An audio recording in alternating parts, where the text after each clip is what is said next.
How are you feeling ahead of the West Brom game? How's things looking? What kind of challenges do they pose?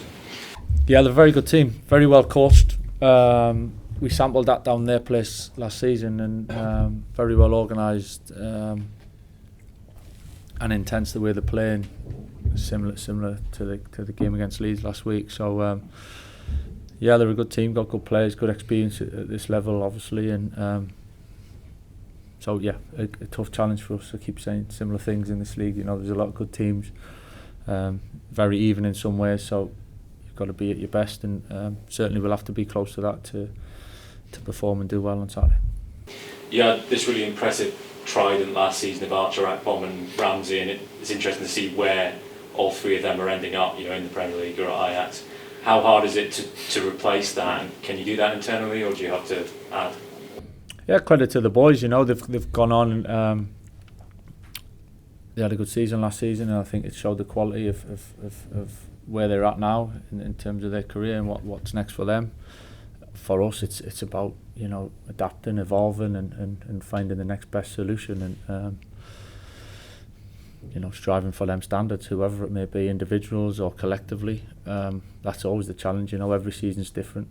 We can't rely on last season to make this season a good one. I think you use it to build on, of course, for the boys that are here, and we use it as experience. But football's changing all the time, and you've got to evolve and different ideas all the time. And that's the beauty of it. You know, you can't stand still. Are you happy that you can replace those goals with the squad you've got now, or are you looking to still try and have got a week of the window left? It's not about replacing anything, it's just about what you've got to do to achieve success, and that doesn't change from season to season. You've got to win games, you've got to score goals. It's not about replacing what's gone, it's about what we do now to make it happen, to achieve success. So that could be in all sorts of different ways. You know, that could be goals that are shared out, it could be from set plays, it could be from individuals, there's all sorts of different ways of doing it. We've got good options, we've got flexibility, we've got good variety. So, you know, we obviously got decisions to make in terms of team selection, but it's a good place to be in, to have that, and we feel over the course of the season that, you know, we'll be all right. It feels a bit unfair to talk about form not being amazing this early in the season because we barely got started, but the standards you've set since you've come in have been so high that, do you recognise that people are looking at the recent results and thinking, oh, not quite what we thought we'd start the season with? Yeah, of course, there's no hiding from the fact that we haven't won the games that we wanted to win. I think I'm pretty calm about that. It's a big season. It's a long season, you know, in the bigger picture. And I'm more focused about what I'm seeing, the positives, what we're putting in place. And I think within the games we've been doing a lot of good things. Last week, for instance, you know, we had some terrific chances. They didn't have a lot of chances, and you end up not winning the game. So if we're consistent, we keep doing the right things, that's why we feel we'll be all right. And that's a challenge you face when you've done some good things and you set standards and expectation goes up. But there is a case of keeping level. You know, I tried to do that last year when we were on such a terrific run, of saying that, you know, it's what's next that matters, and it certainly is the same now. And I'm really upbeat. I'm looking forward to what's ahead in the season, and the start is the start. It's what's next that counts. All right, thank you. Good luck with the weekend. Cheers. Hi Michael, you're right. After a tough start to the season, has it made you reevaluate your squad? And are you looking to get any transfers in, and who's on your radar? So yeah, it's the start of the season. It's not desperation times by any stretch, and it's not changed our thinking. I know what the boys are capable of. I know what I'm seeing in training. I know what I've seen in the game. So now I'm pretty calm about things. Is there anyone on your radar? We got players obviously that are of interest, and that's just like every other club in the land. You know, there's players that you're looking to improve your squad with, but can't give you any names.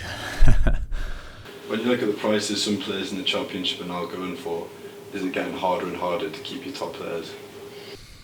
I think it's just the nature of the beast. I think it's football evolves. You know, the money in the game evolves, and transfer fees. That's how it is. I think the football ladder is the football ladder, you know, and if you do well at a certain level and there's a level above that,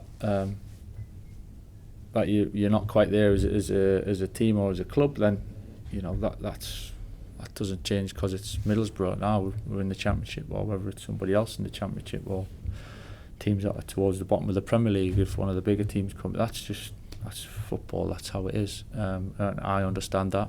It's about getting the most out of the team we've got, the players we've got, and pushing them to develop and be what they're capable of.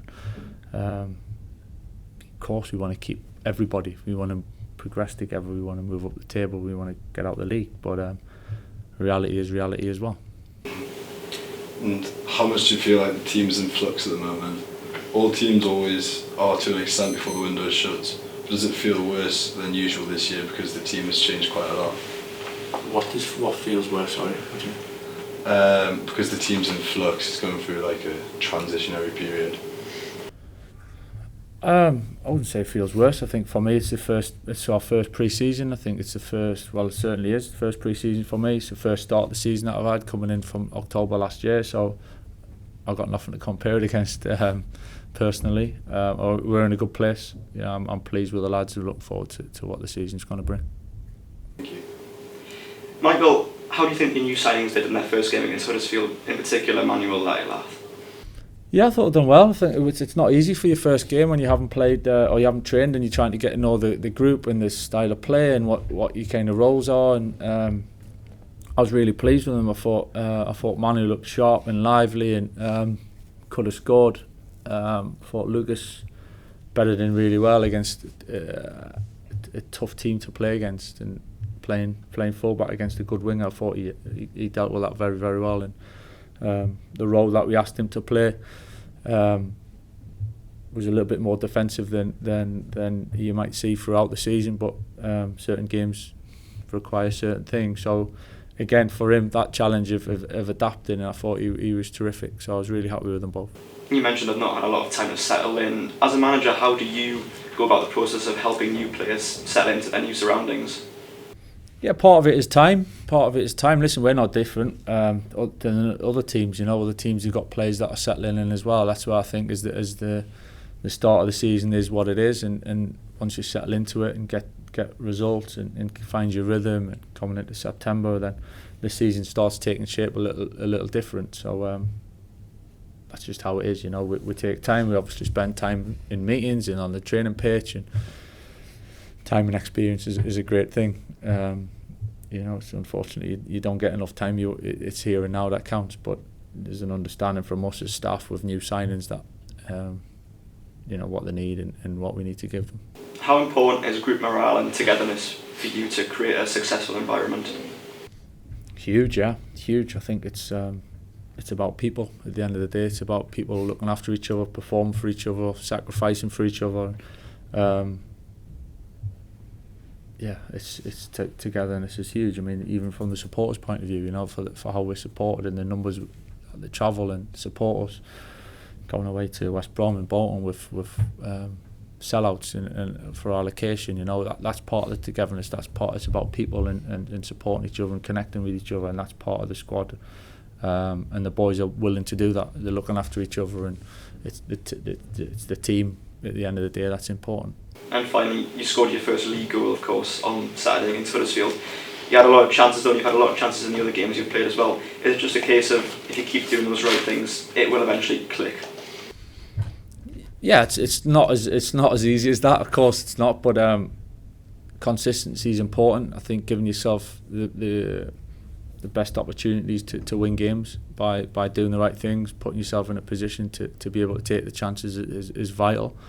It's always the balance between one end of the pitch and the other end of the pitch, and obviously scoring more than you concede or don't concede any. But the fact we are creating chances and doing a lot of good things within the game does give me a lot of confidence moving forward. Hi there. Just looking at the two new forwards you've brought in so far, do you see Manu as someone who's more of a natural goal scorer who is capable of being a top scorer, while Morgan is someone who probably better assisting creating? It's interesting you say that, because you probably wouldn't have put Tuba down as before last season. Is not personal dig. I'm just saying in general. It's interesting because you never know. To be truthful, I think you're giving the boys the opportunity. They've all got the opportunity to take that.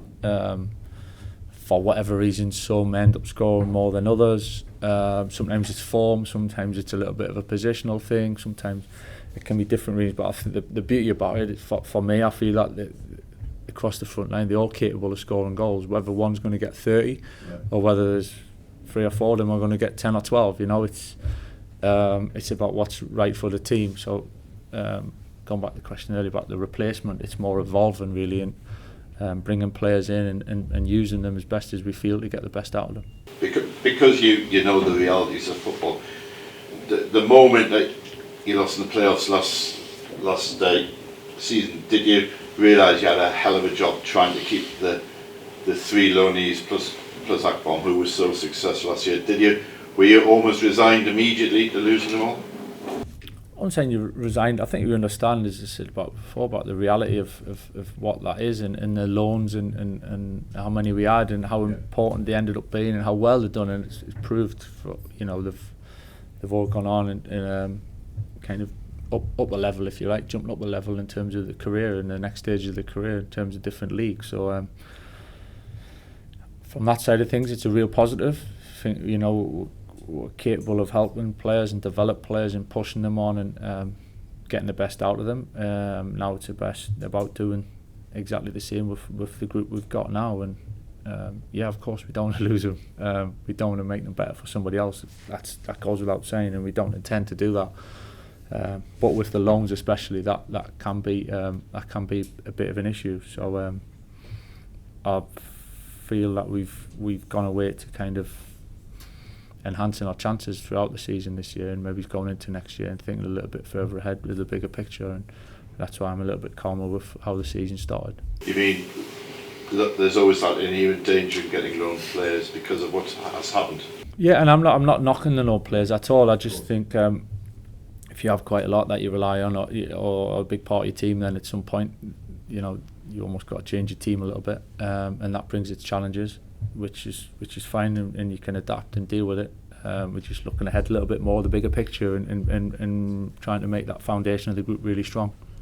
Just touching on what you were saying to Alistair earlier, I don't know if you're aware, but your answer was remarkably similar to what Postecoglou said when he was saying, how do you replace Harry Kane? Saying it's not a case of replacing... I just copied what he said. I'm sure you did, yeah.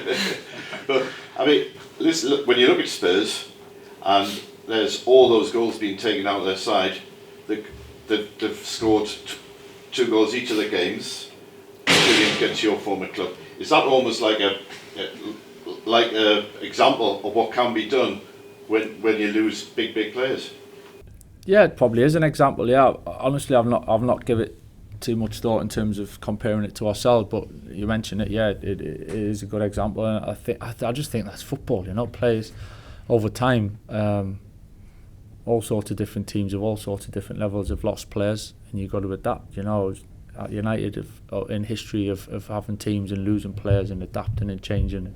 I was in the team where we lost Ronaldo, and then you've got to adapt, and you have other players that chip in with goals, and not necessarily the one that scores 40 or 45 a season, but you might share it out. History proves that. That's the challenge of me and my position in the group now we got of bringing the best out of what's next and making the most of what we have, and we'll certainly be trying to do that. So it's oversimplistic to say 40 odd goals taken out of the team, therefore you're going to be less potent this year. You wish it was that easy, yeah? No, it's never that easy, and it's never that straightforward. Rather, it's never like for like. It's like a signing, it's never like for like. No 2 players are the same. For getting the goals in terms of whether it's a centre back for a centre back, they've got different attributes, different skills. You've got to adapt, you've got to evolve in order to fit them in and help themselves. So that's with goals as well. It's never as straightforward as the numbers suggest. There's a bit more than that. I just transferred nothing a minute. Not as we sit here now. I'll keep you posted. Yeah. Thank you. All right.